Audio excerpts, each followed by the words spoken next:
Ooh, Bad Larry. What's up, Bad Larry Kingdom? This is your host, Bad Larry, and today we're checking out X Factor Volume 1, Issue Number 2. I love this cover. What you see is an introduction to a new mutant named Tower.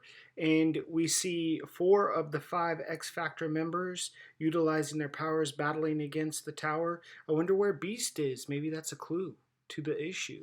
Not only did Bob Layton and Jackson Guise write and draw this issue, but they're also the creators of Tower. And a little bit about Tower, it looks like they were watching He-Man while also reading a comic of the Avengers. He looks like a bit of a mix between He-Man on the head, and then his powers are that he can grow in size to about 15 feet and shrink down the same way that Ant-Man can shrink down. His real name is Edward Pasternak, and he's a mutant for hire. We open the story with Jean Grey having a flashback of her horrifying experience on this jet. First and foremost, you got to appreciate the way Jackson Guise is drawing Jean Grey, Marvel Girl. I mean, she is flawless in this depiction. But what we're seeing is she's having a flashback of when the Phoenix Force has entered her vessel, duplicated her body, put her in a comatose state, and now she's waking up in a cold sweat. This page has a lot of emotion in it. We're seeing Jean Grey having a little bit of a pity party, asking, why me, why me, why did the Phoenix pick me? And then she's looking mighty nice in her night tea gown, and then she's transitioning over to Scott, thinking, what's up with him? Why can't things be the same as they were?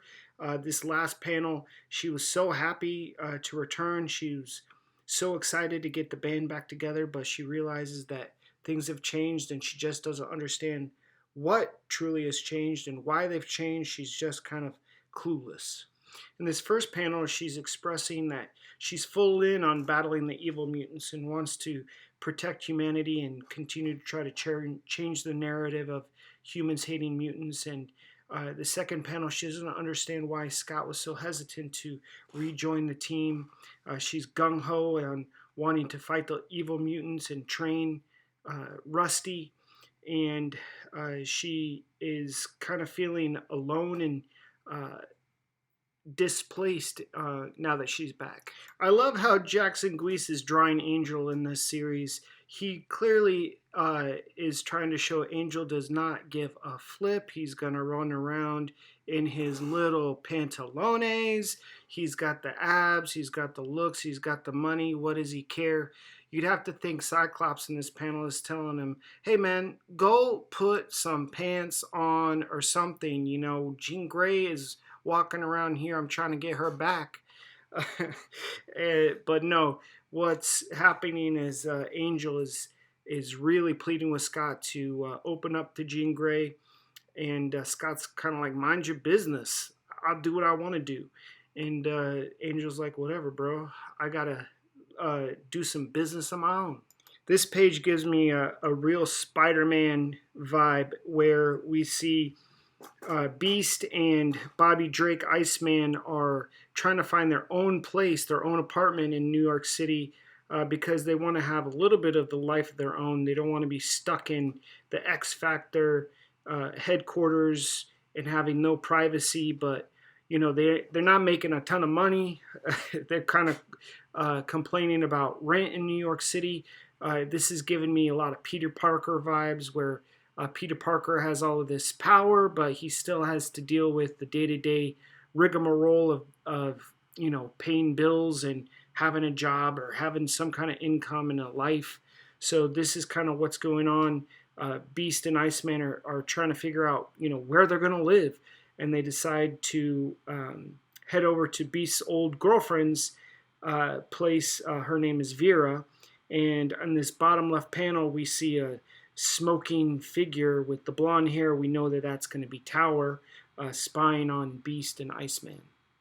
What's ironic about this panel is that Beast is the one shocked by the image of Vera.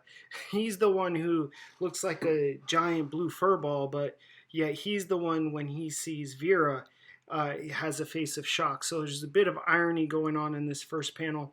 A little backstory: Vera was obviously Beast's girlfriend, and she was kind of a stuffy librarian type, uber conservative. So now that he's seeing her, uh, she's got half her head shaved, and her attire is obviously you see what it is, with her tummy and her top kind of popping out, and her hair is, kind of crazy. And he's talking with Bobby in the middle panel, like, what has happened to her? They're kind of going back and forth. I love this banter. He's like, is it a clone? Did she get abducted by aliens? Is she on drugs? I love kind of this banter because, you know, the mutants are used to being judged by their appearance, and now it's kind of flipping the script. So it's a bit of irony going on, and I love it. Jean is trying to train Rusty on how to develop his powers. Rusty is developing a crush on Jean Grey, obviously, who isn't. Rusty super sucks at controlling his powers, and Jean is like, get it together, bro. Scott's telling Jean, hey, give Rusty a break, and Jean's like, hey, Scott, we need to talk, and Scott's like, I gotta go check on Rusty. And we transition over to the tower, stalking up to Vera's house. He's using his shrinking ability to scope and sneak up on the Beast and Vera.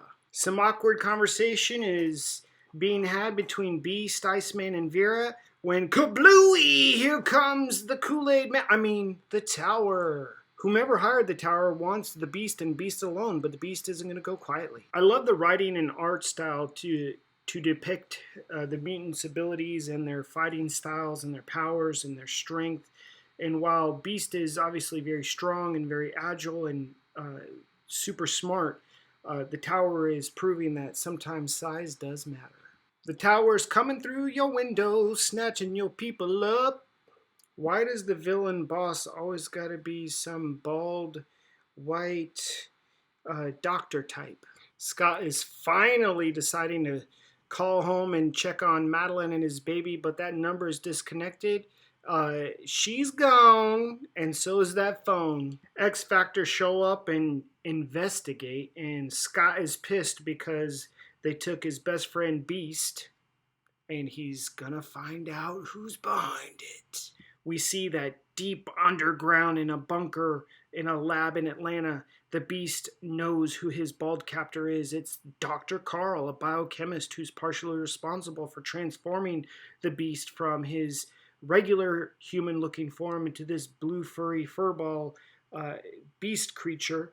The Beast looks none too happy to be locked up, but it looks like Dr. Carl has some special plans for the Beast. Remember, the marketing team of X Factor have been promoting to the public that they are mutant hunters, that they're humans that can go down and track down and lock up mutants who are out there doing crime. So Dr. Carl knows the only one who has any connection to him and the Beast is Tower, so he decides to call X Factor and hire them to try to pick up the tower. What's Dr. Carl's motivation? Well, look at the bottom right panel. His little son looks like a piece of chewed up bubble gum with a big old watermelon waddy head that fell into some hair, and it's got some big old bug eyes and can't speak anymore. He's a mutant, and his motivation is to try to reverse his little son's mutation. His little son is Arthur. This is another first appearance of a mutant that is known in the future. So Dr. Carl is going to try to experiment on Beast to try to de-transform him back to a human, and then if that's successful, he'll apply that to his little mutant pink chewed up bubblegum son, Arthur. Scott and the X Factor members have tracked down the tower to his house. The tower is unaware that he's being spied on. He's about to bounce, and we're learning a little bit more about Dr. Carl's plan. X Factor busts into Tower's house. Where's the Beast, bro? The tower grows to his 15-foot tall max limit, does a Hulk stomp, and then we see that Dr. Carl sedates Beast to start his experiment. X Factor needs Tower alive and conscious to try to get the information out of him on Beast's location. Cyclops has had enough dicking around with this dude. You see him in this first panel, Nuck iffy buck boy. You know, when you see him just bowed up to you, chest to chest, face to face, it's about to be over. Cyclops in the last episode blew the whole top of a mountain off. What do you think he's doing to just a really tall dude? So he snaps, he knocks this dude out. He's had it. He's going to get the information. Cyclops asks Tower if he wants any more of that smoke, and Tower realizes that he does not want any more of that smoke, so he shrinks back to normal size. He's like, I'll talk for some cash, and then we see, the procedure on Beast is not going well. He's having a heart attack. Dr. Carl is needing to do CPR on him. What's going to happen to Beast? Let's find out in the next episode tomorrow. And there you have it. In the first episode, we saw the return of Jean Grey from the dead, but already in the second episode, we could be losing another founding member, Beast. He could be on the verge of death. In this series, are we going to lose Beast? Let's find out what's going to happen tomorrow. I really think this is a great episode. I think it's a great, another example of storytelling. We're already seeing, again, new characters with Arthur, the mutant. We're going to learn a bit more about his powers in the next episode, what he can do. He has some special powers. And we're also possibly going to lose another founding member of the X-Men. So let me know what you thought about this episode. What do you think is going to happen to Beast? And I'll see you tomorrow.